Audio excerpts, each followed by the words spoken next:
win or lose, is the 90 minutes. The 90 minutes gets in the way of about 40 to 50 lads having a good day.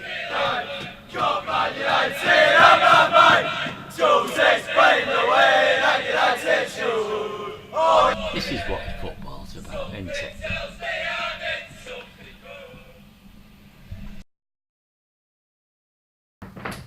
I've got a picture there of Duncan Edwards, and you can take a photograph of it if you like.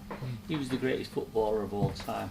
I started watching United just before the Busby Babes came on the scene, and you know you had Ray Wood, the goalkeeper, you had Roger Byrne, fullback, you had Eddie Coleman, you had Tommy Taylor, you had David Peck.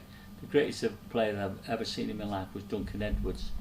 And about 5 years ago, I went to a European Cup game with United away from home. And we landed at Manchester Airport about 2 in the morning, got back in bed at 3. And there's a memorial service at Dudley for Duncan because he died 50 years ago that day. And I thought, I've got to get up and I've got to go. There was about 400 people when I got there. And they all had different scarves on: Aston Villa's, Wolves, West Brom, United City. There's 2 old fellas stood in front of me, and I heard them talking, and one of them said, "You know my dad named me." So I said, "What?" He said, "Duncan Edwards." So I said, what would you have been if you'd have been a girl?"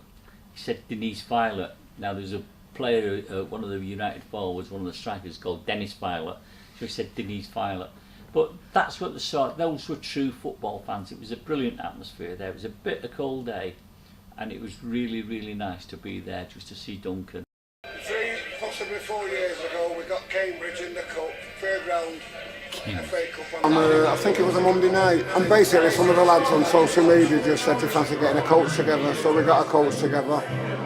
The coach that turned up wasn't a coach we was expecting. It had seats on it, jet black windows, looked the dogs, so we just decided to call it the Bandit Bus, and it stuck from there. I'm sure you'll have a laugh. There's loads of lads on here. You'll see lads having a crack. You might see a couple of lads arguing. There'll be lads on here with no tickets. That's all part and parcel of being away. Those are proper sports fans, aren't they? It's not like, you know, Keeney said about the prawn sandwich brigade. That's not what football's about.